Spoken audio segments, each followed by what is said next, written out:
back, everyone. It's you live now from Fox. I'm your host, Mike Page. Always great to be with you as we continue to bring you some of the day's biggest top stories and headlines. And the big international story right now is the situation in Iran, where the White House right now is weighing possible action because of the really alarming reports out there of mass deaths of protesters that are happening.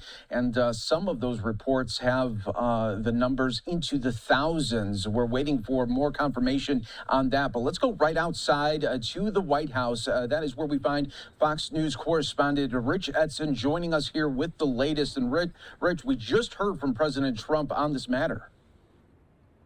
Yeah, that's right, Mike. And you're going to hear a helicopter here in a couple of minutes. That's the president. What we just heard was him at Joint Base Andrews after he landed here from Detroit.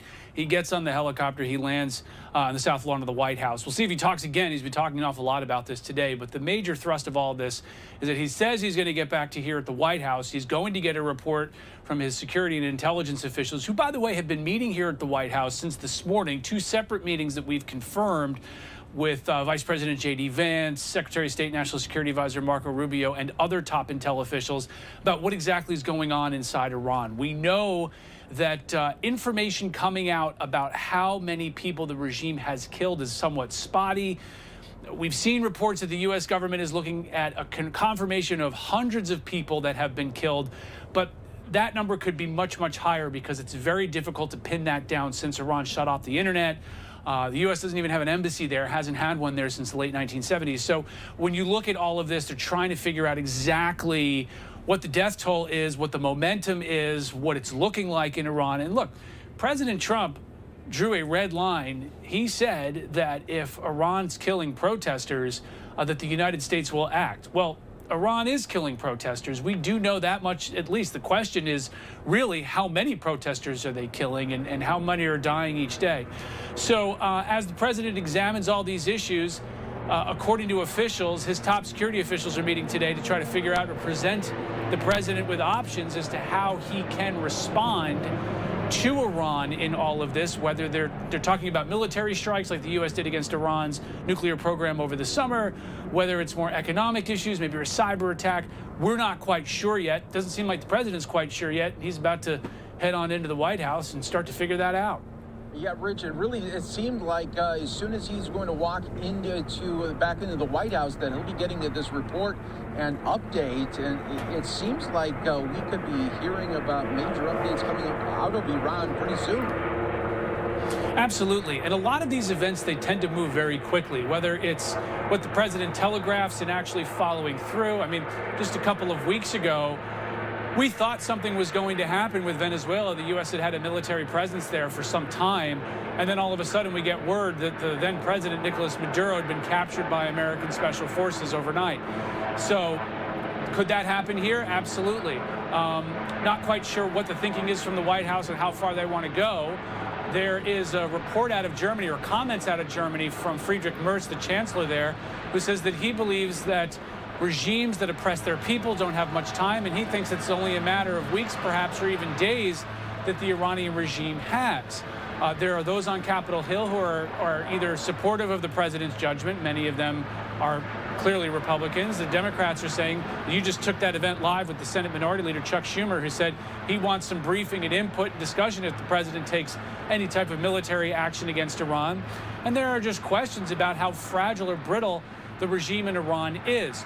The Iran-Israeli conflict over about 2 weeks over the summer significantly degraded the support that Iran had for its proxies, its air defenses, its missile defense systems. The U.S. came in and did quite a number on Iran's nuclear program. So the regime's a lot weaker than it was this summer. The question is it so weak that protesters within that country can overthrow the regime there? We have seen protests in that country for decades since the regime took over in 1979. The question is the IRGC, the Iran Revolutionary Guard Corps, entrenched and so entrenched in the population there that it's able to hold on and withstand power? They are, by all reports, brutally repressing and killing lots of protesters there. Whether that's enough to quell the protests or whether that makes them grow even further, right now it's very unclear. Very fluid situation. Yeah, it really, really is, Rich. Thanks so much for the updates right outside of the White House this evening. We appreciate all the updates all along the way. Thanks so much. Thanks, Mike. No problem. All right, everyone. We want to continue to talk about this major story and continue to get some more analysis as we are awaiting to see what, if any, if for the U.S. response will be to these protesters being killed in Iran. I want to bring in our next guest to help break all of that down. Please welcome everyone. Brent Sadler, retired U.S. Navy captain. We appreciate you joining us here on Live Now from Fox from the Heritage Foundation. And Brent, looks like you're muted right now. Well, that's what we have to joke, like professional, like. Oh, really? Yeah. Okay. Oh. Hey. Yeah, Sorry about that. We got you great Well, now. Okay. On the road, the challenges of being on the road. No problem. So, Brent, tell us a little bit. We're hearing just really bad numbers coming out of Iran, still waiting on those confirmations, just how bad this could be. But what's the latest thinking here on just how many we could be hearing about being killed in Iran? Well, to be clear, anything that we're getting is going to be speculation because there is no real official account that we can rely on. And any group of protesters, they're going to be fractured across the country. So it's going to be in elements. There have been numbers from several hundred, 400, to as high as several thousand. I would probably bias the estimates into the higher end of that, certainly as this protest, which is nationwide and is being violently suppressed. And I think we're probably not quite yet we're probably at the beginning of the beginning, I think is the best way to describe it. So this is what is the cost of regaining a government that's responsive to the people's will. Unfortunately, the cost is going to be very high. And we know about the red line with President Trump. He said in the past there that if protesters are being killed, that there would be action from the U.S. How close are we to that, and what could that look like if it does happen? Well, I think the most important thing coming from Washington, D.C., and hopefully other Western and similarly aligned countries, that there's not going to be any quarter given or any type of support provided to relief, certainly not offered to this theocratic dictatorship in Tehran today. I think that's the most important thing, and making clear that the United States will act if it appears that the regime is exceeding in its violence against the people. What that is and how that is executed, I think is best left undefined, because the threat, which is very real, will keep hopefully that regime from the most extreme and excessive of violence against their own people.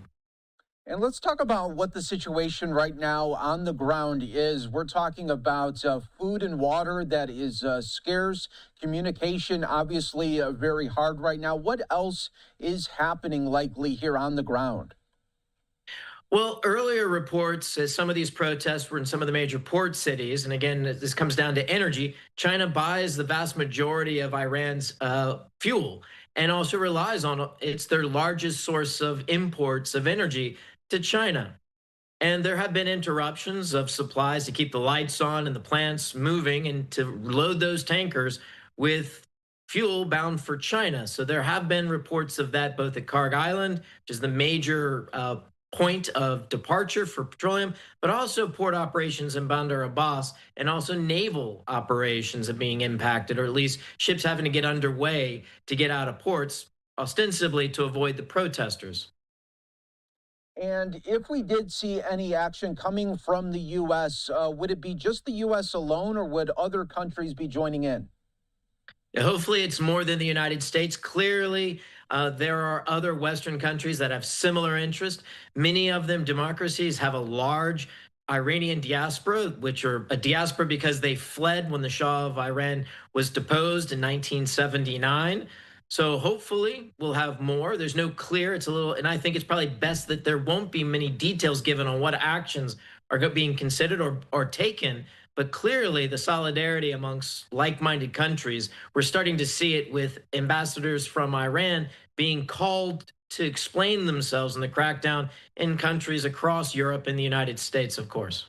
Yeah, it's definitely a situation that we are waiting to hear more. Of course, President Trump, just a little bit ago, we heard from him saying that he was going to be getting a new report from the White House in about 20 minutes. So we are waiting to see what that will be like and what the response will be. Of course, he says he is going to put something out on Truth Social in a little bit as well. Yeah, I think the responsiveness from this White House is, I think, commendable.